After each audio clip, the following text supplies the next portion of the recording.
Everyone. Welcome to our advocacy strategy training. I'll be presenting with Kristen Brown for Empire Justice and Amy Lowenstein, and we'll be going over a bunch of exciting things that we'll put into practice for our lobby day next Tuesday. This is Flor, by the way. So let's see. I just want to also make a disclaimer before we start. I talked about this on our first CSS lobbying toolkit webinar. But one of the things is, so why are we lobbying? Why are we doing this type of advocacy? It's because program sustainability is really important. We want to make sure we have a solid presence of CHA agencies and small business serving groups and communities all over New York State. And we want to keep our robust helpline services. This is also how we promote the interests of the people we help. And it's important to show elected officials the impact CHA has in communities across New York State. I also wanted to remind you guys that lobbying activities under CHA are voluntary, and that you cannot use CHA funds to pay for lobbying.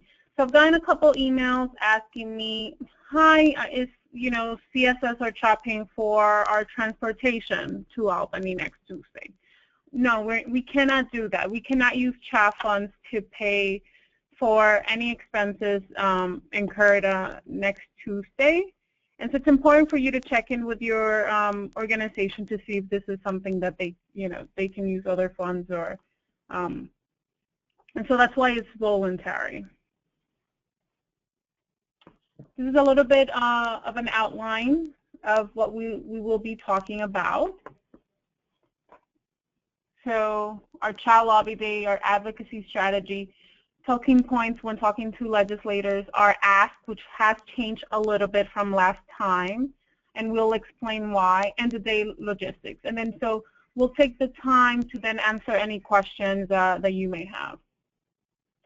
I want to encourage everyone to, I did share some copies of the CSS and Empire Justice Center lobbying toolkit in our last downstate monthly meeting.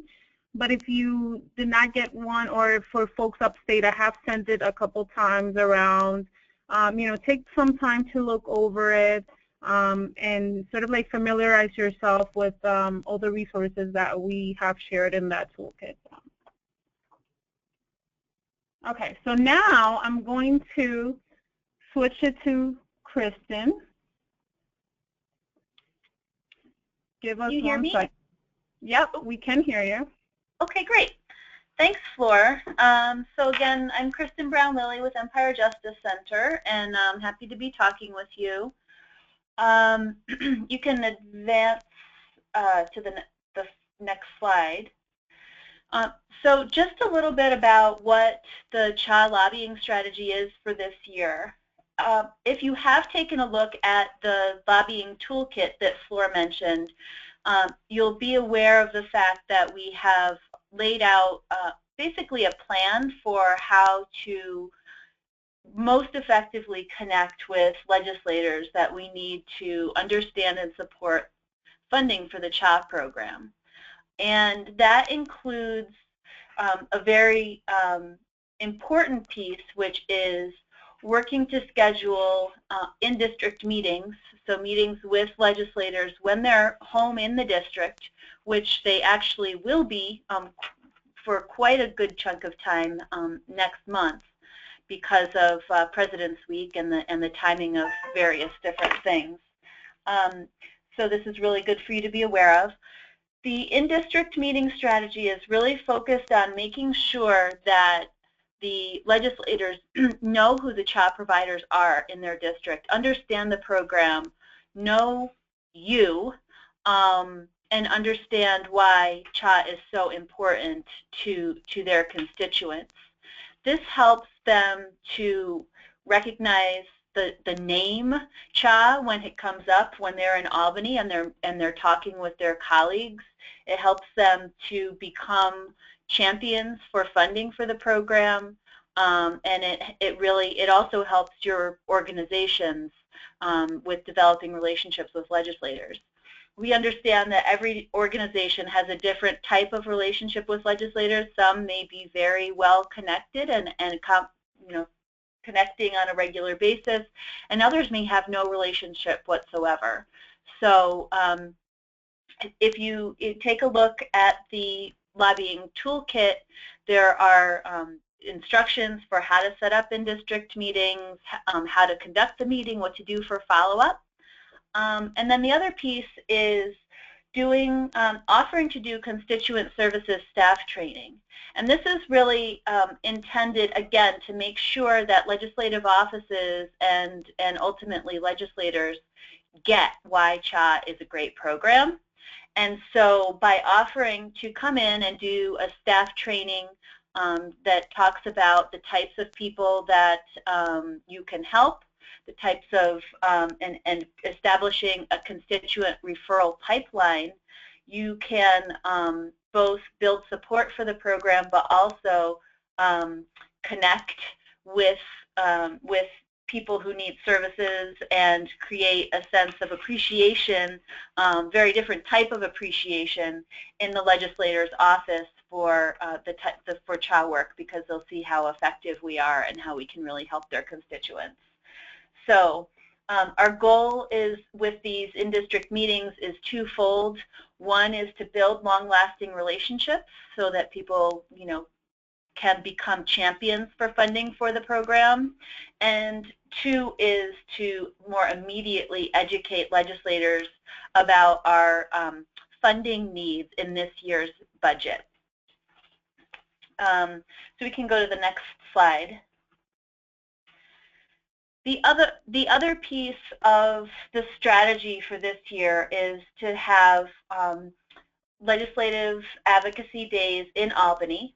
So we've scheduled 2. One is, of course, next week, and then the other is going to be on March 9th. And this is an opportunity for both the specialists and the CBOs to come to Albany all together, do meetings with key legislators who are influential in allocating funding and can be supportive of CHA funding. And as Flor will talk about later, we've set up some strategic meetings for folks to participate in, and there will be team leaders that will be helping to facilitate those meetings. This is really important. Coming to Albany is another important dynamic because, one, the staff people in the offices of legislators in Albany are typically the ones who are doing the budget negotiation. They're the ones that are talking with the leaders' staff about what their members' priorities are. And so it's very important for the Albany staff to understand who you are, what CHA is, and why it's a critical should be a critical funding priority. Also, there are staff members of the leadership that we want to connect with in Albany and make sure that they're educated about CHA. And it's also a great networking opportunity for everyone who is in the CHA network.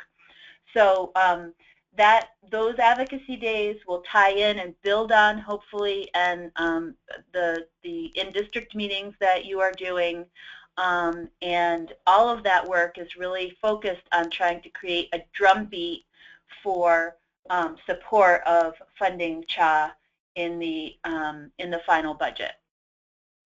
Just a quick note before I pass the baton back to Flor. In terms of coming to Albany, some of you may not have done a lobby day in Albany before, and so just to give you a little bit of a sense of what to expect, we'll be meeting in the vending room of the Legislative Office building, so we'll all meet together initially. It will be a busy day. Tuesdays are very busy in Albany, so there will be a lot of traffic and energy and excitement in the halls. And you will have a back-to-back day full of meetings. You'll have the opportunity to hone your points that you're making as you do meeting after meeting, and it's kind of nice. By the end of the day, your team has a very nice rapport, and typically you've become very good at making the pitch for the funding. So Lobby days are fun and exciting. It's an opportunity to be a part of the machine that is making the budget, and it's really important for you all to work together to sell the program. The talking points and all the materials that we're providing you with will help you with that. Happy to answer any questions at the end if people do have questions about how things will go in Albany. But for the moment, I'm going to hand the baton back to Floor to start going through the talking points for Tuesday. Thank you, Kristen. Okay. So one of the things that we have to do is sort of like Kristen was saying is educate folks about what is CHA and what CHA has done. And so these are some of our data or stats since then that are good to know when we're making our pitch. So since November 2010, we have completed over 239,000 cases for New Yorkers across all over the state. We have recovered at least 14.9 or about $15 million for consumers. We have another very big important component of CHA is, of course, our Central Life Answer toll-free helpline, which is staffed by volunteers, and we're very lucky to have two very strong volunteers coming to Albany with us next Tuesday to talk about the day-to-day of answering this helpline.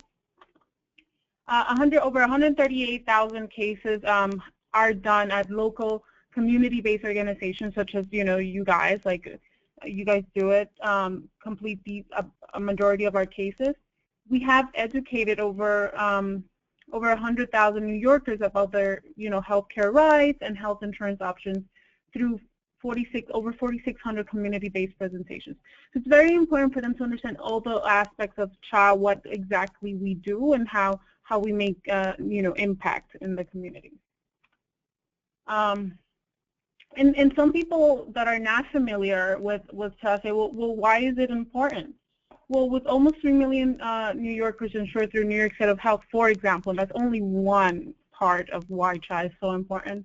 CHA services are needed now more than ever to ensure consumers' long-term satisfaction with their health insurance. A bunch of folks are just getting insurance for the first time and need to understand how to use it. It's not only about getting health insurance, but if you have a card in your wallet and you never use it, and you need help like finding a provider, getting the prescriptions that that may require, let's say, step therapy, or finding that specialist, or getting a service pre-authorized. What we see is that consumers frequently turn to navigators for assistance after enrollment, and as you know, that's not part of the scope of services of a navigator. They're not funded to help people with these types of issues. According to Kaiser, Kaiser's survey of over 6,000 navigators, 9 out of 10 report that consumers return for post-enrollment help. And if you have agencies, if some of you I know, and such as us in CSS, we also have another part of our department that does navigator work. We see this happening, and some of us have done navigator work. We see how clients, it's not sort of like, I give you help and I help you apply for health insurance and it's over. They really, they come back because it's hard to navigate the system. The Affordable Care Act requires navigators to refer consumers with these types of needs to CAP. In New York, Community Health Advocates, or CHA. Our helpline number is listed on every explanation of benefits that commercial carriers send to consumers in New York State. So not only that, individuals see whenever they get a denial, they see our number, CHA's number, to call for help if they need help with an appeal or getting help, filing a grievance, etc. And so we act like an HR department for people who don't have one, and that is, we help them use their coverage. One of the other things that CHA does is that we generate data that identifies trends for policymakers, and that's also a very important part of the work we do. Also, chambers of commerce and small business serving groups are trained and resourced to help small employers. So we help them learn about tax credits, we help them understand how to use the shop, and obtain assistance for their employees when they face problems with their health insurance. Okay, so I'm going to turn it over to Amy, who will talk about the ask. Thank you, Flora. So I'm Amy Lowenstein, also from Empire Justice Center, and I'm going to start by just giving a history of the CHA funding.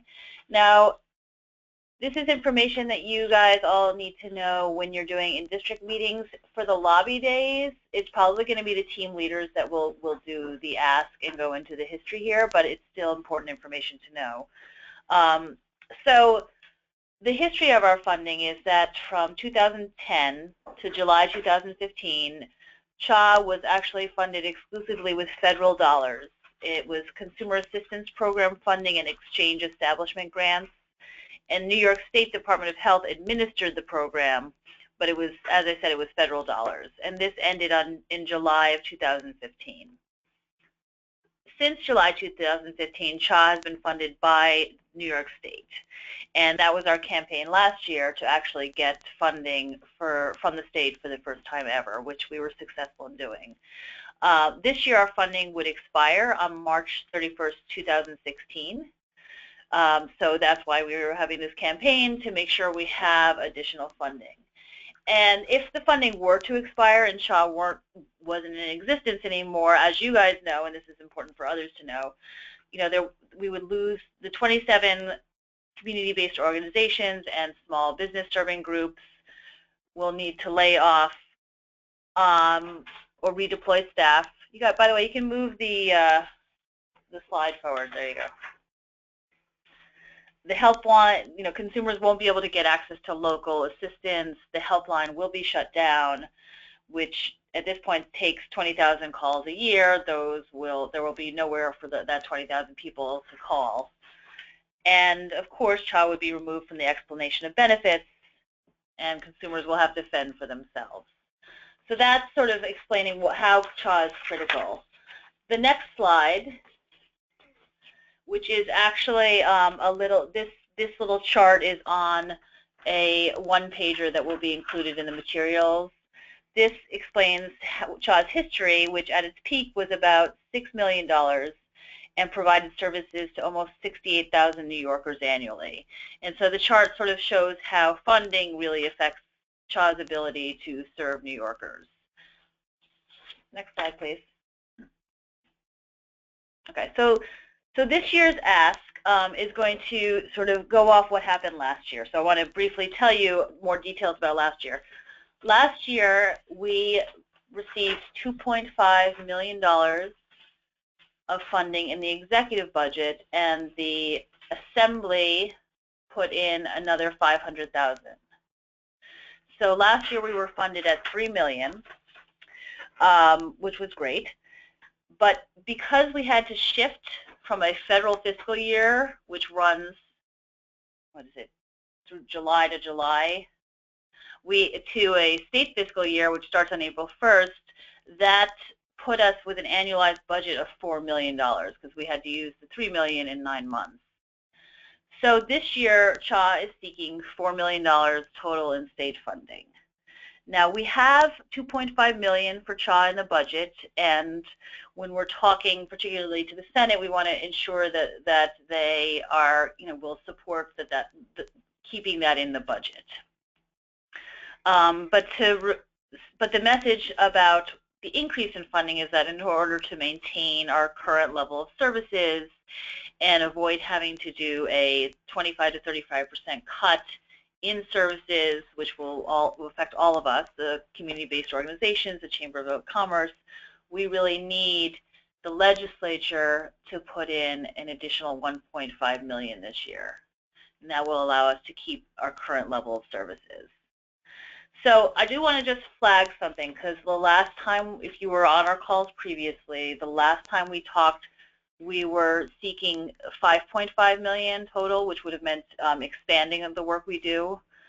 But because we were unable to get the governor to put more than 2.5 in the budget again, we've kind of rolled back that ask, and we're really going for like what we need to survive this year, which is the additional 1.5.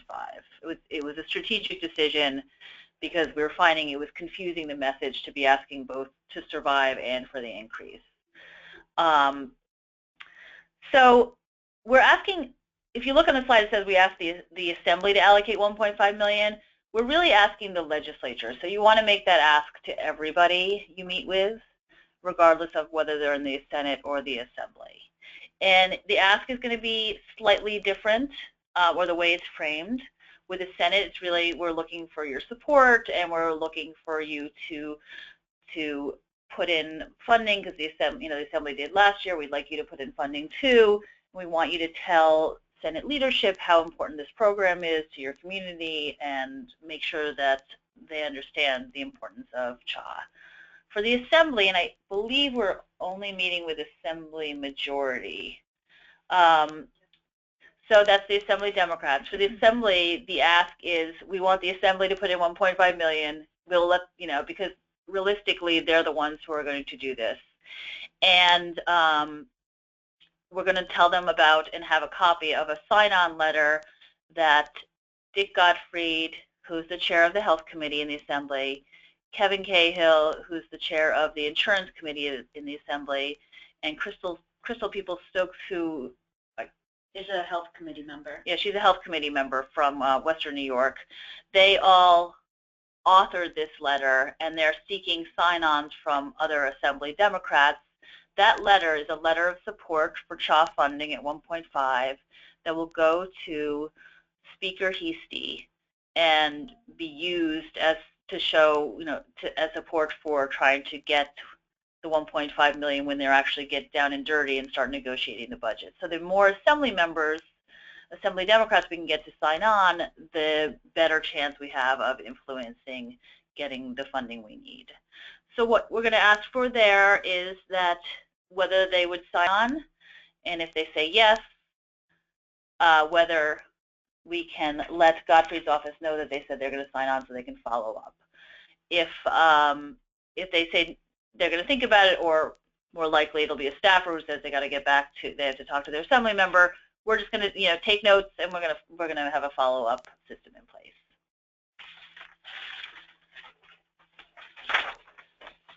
So the other thing I just wanted to circling back, when you're talking about the importance of the 4 million, it's not just about retaining our services, but that is a critical aspect of it. It's about continuing our services. But it's also important to talk about, what that specifically means, which means maintaining a local presence with our CHA CBOs and our small business groups in the communities, maintaining the robust helpline so that people can have somewhere to go when they have any problems with their health insurance or healthcare access, and also hitting on sort of issues that that are cropping up. So last year, CHA was able to help when the Health Republic stuff was happening. CHA advocates got involved to help, help people with bills that were not being paid and things like that. CHA is going to be picking up some of the slack, because it's inevitable, with the health insurance tax credit forms that are going to be coming out, because people have questions about those forms, and we are able to answer that. So just sort of emphasizing that, people are insured, now they need help, and what they need help with is constantly changing, and we're there to work on those issues. The other thing you can mention is the essential plan. People need help with navigating that too, which is a new insurance that is going to no doubt cause people to have questions. So that's basically the ask. If you have any questions, just let me know at the end. And back to you, Laura. All right, thank you, Amy. All right, so we're going to go over some logistics. The common question for downstate folks coming, which we have a very nice number, is the Amtrak train info. And so I've shared it here. We usually take the 7:15 a.m. train, and I just want to note that they usually leave on time. They really, if you're not there at 7 a.m., like, please make sure to be there at least at 7, because they will leave by 7:15. And we are planning on returning at the 4:05 p.m. Train. And so you can go on Amtrak.com and buy your tickets there. And what I'm going to do now is, just quickly before you guys ask the questions, I'm going to show you a snapshot of the latest calendar, or sort of like schedule for the day. We expect the weather to be high 49, so I think it's going to be nice up there. We're saying that the meeting place is a vending machine room, and I don't know if you guys, Amy and Kristen, who live up there, you guys have any tips as to like getting to this place? Yeah, happy to talk about that for a second.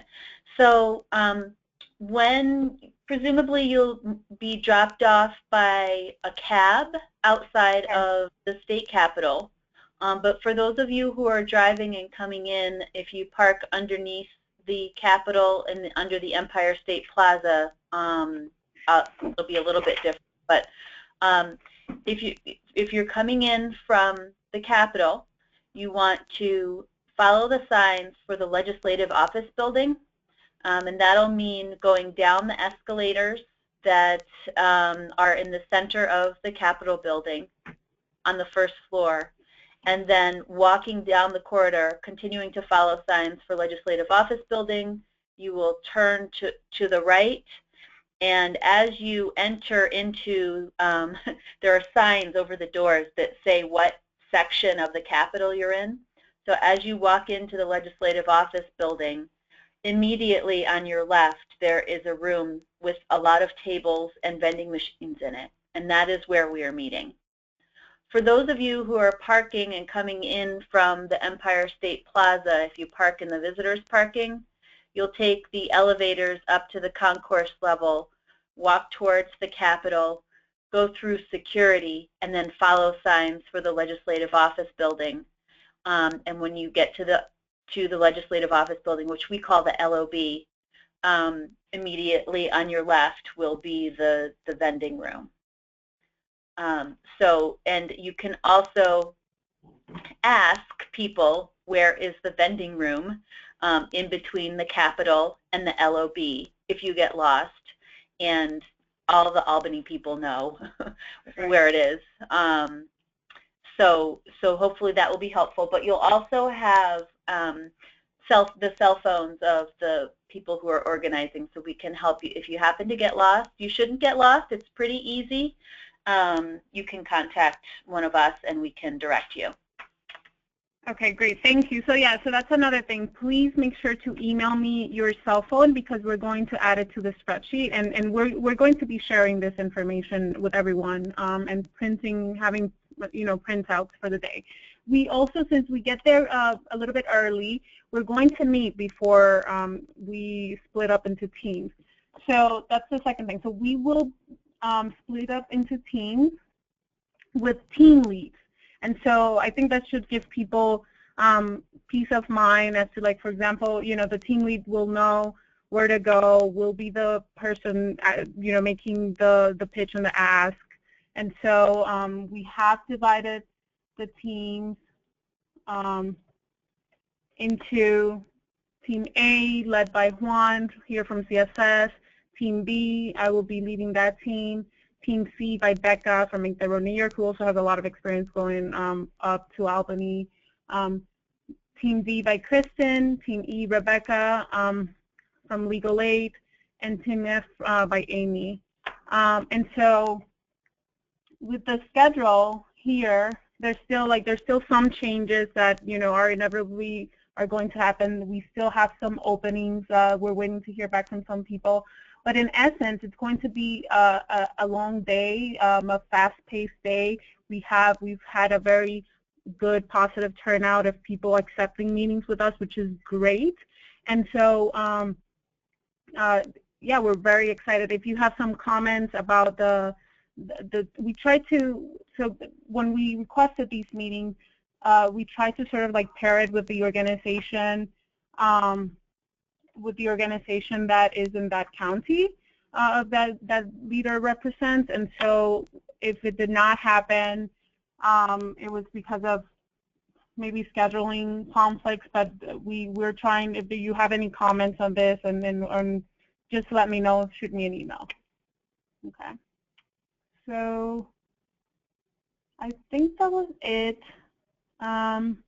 We will be sending packages out to Albany today. We are very excited that our chat annual report is supposed to get here today, so you will have fresh of the printed chat annual report to show, and yeah, we'll give you all the tools that you need to educate folks on this. So let me see if there are questions.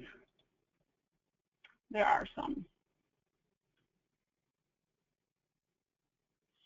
So Stacy has a question, and the question is, will we be provided with a stack of toolkits to hand out to those we meet with? Yes, we will. You will. We're working on that. They're ready. We're just waiting for the latest annual report to make sure that it's there. And Flora, I'm sorry, this is Kristen, just to jump in and clarify. The toolkits are just for advocacy. Right, not the toolkit. I'm sure she means the folder. So we'll give you a folder with the chat one-pager, the map, the annual report, etc. She just clarified that.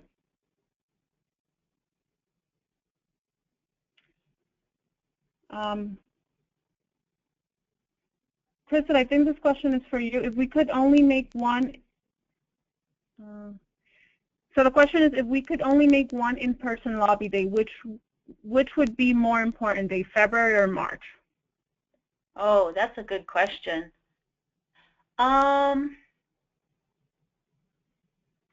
You know, that's a really hard question to answer because both are important for different reasons. The February lobby day is the point at which we're really trying to get the, you know, as I'm talking, I'm making a decision. I think the February lobby day is more important, and I'll tell you why. Right now, legislators are hearing from constituents through the budget hearing process. They're hearing from constituents like us in district and in Albany through lobby days. And all of that is moving towards each of the each house putting out their position on the budget. And what one of our goals is, and a really critical goal, is to make sure that when at least the Assembly, but hopefully the Senate, put out their positions on the budget, they include the additional, not only the $2.5 million that the governor put in the budget, but also the additional $1.5 million we need to remain whole. And so if we are not in at least the Assembly or the Senate budget position, we will not be able to work for our increase. So right now, I would say, you know, all hands on deck to try to make sure to build all the support we need to get into those, the budget priorities that the houses will be putting out. Then the March day will be important as well to make sure that in the negotiations with the governor, the funding stays, our increased funding stays in the mix and as a priority. But if we're not in the identified as a priority at this point in time, we won't be in a position to be advocating for the funding to be in the final budget. So so I've landed on February. Thank you so much. And I just wanted to add, and if you absolutely cannot make it to February, then right, that it's important to still go to those in-district meetings, have those in your district, and we can have if they agree to sign on the letter, we can also do that, right? Definitely. And we'll be sending that out. There's a question about, let's see, it says, you'll get all the information today in an email, and there's a question if we will be sending out folders to use also after the lobby day in local offices. Well, I'll make sure to email you the materials, and we'll probably be sending out some annual reports. We just got a first batch of printing for this day specifically, but we will work on to send you some of those as well. So yes. So when in the team divisions, there's a question about which Rebecca. We have a lot of Rebeccas in our chat network. So Rebecca Novick from Legal Aid. So we're naming the Rebecca team is Team E.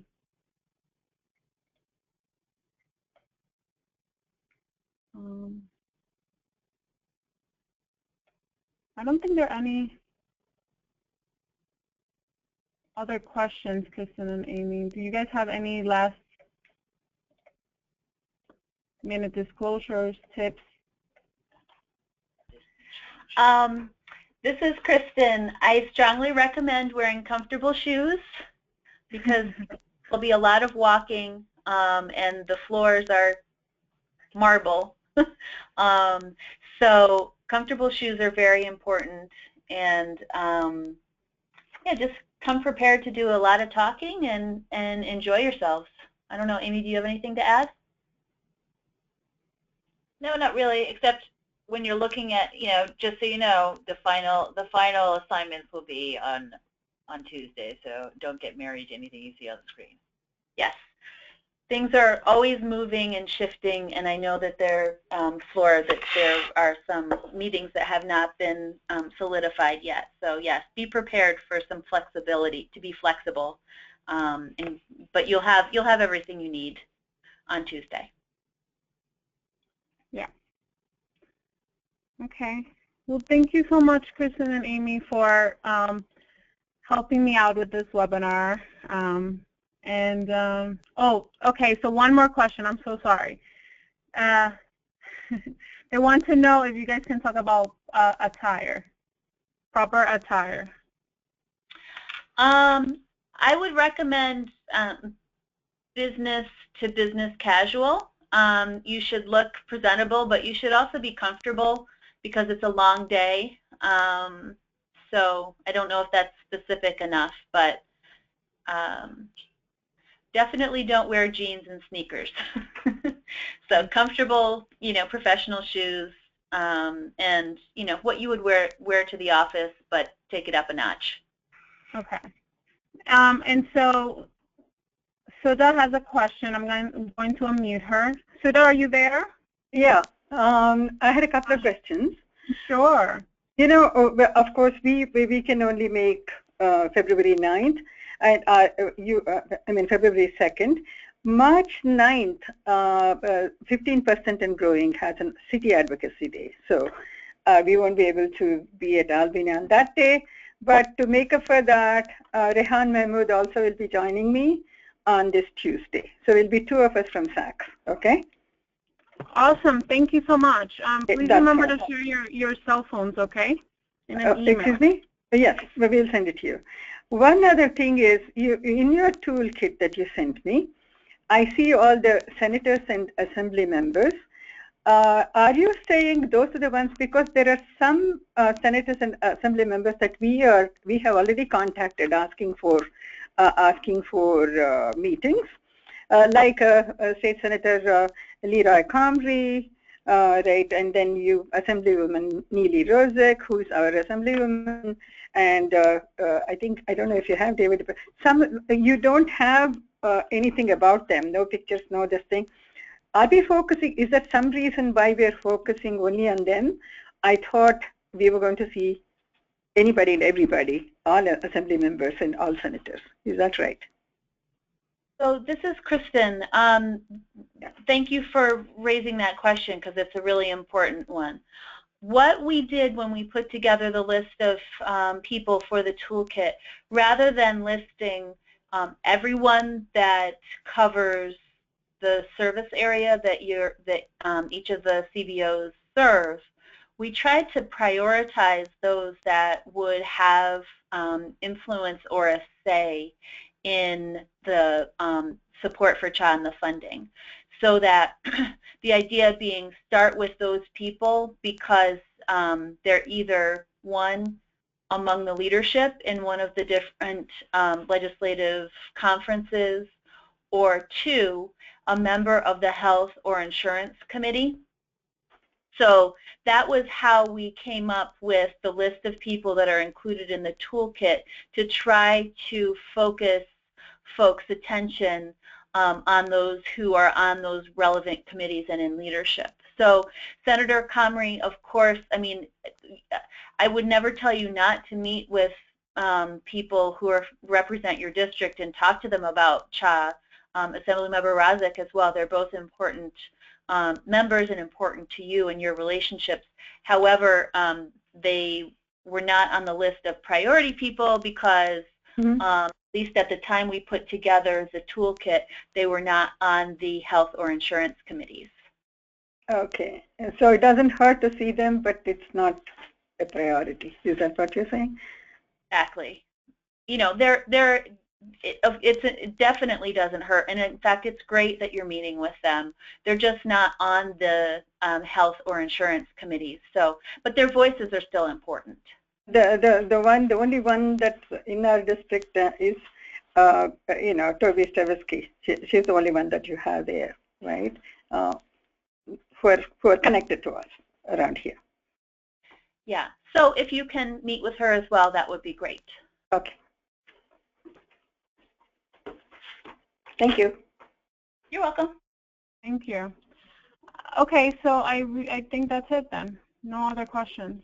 And we'll send the schedule out today, and the PowerPoint slides if you want to review the one-pagers and stuff. But you'll have all that information in packets that we have created, and so don't worry about that. We'll have everything ready by Tuesday. Okay. Thank you everyone for joining, and I'm really excited about next week. Have a great weekend. Thank you, Amy and Kristen. Thanks. Thank you. See you soon. Take care. Bye.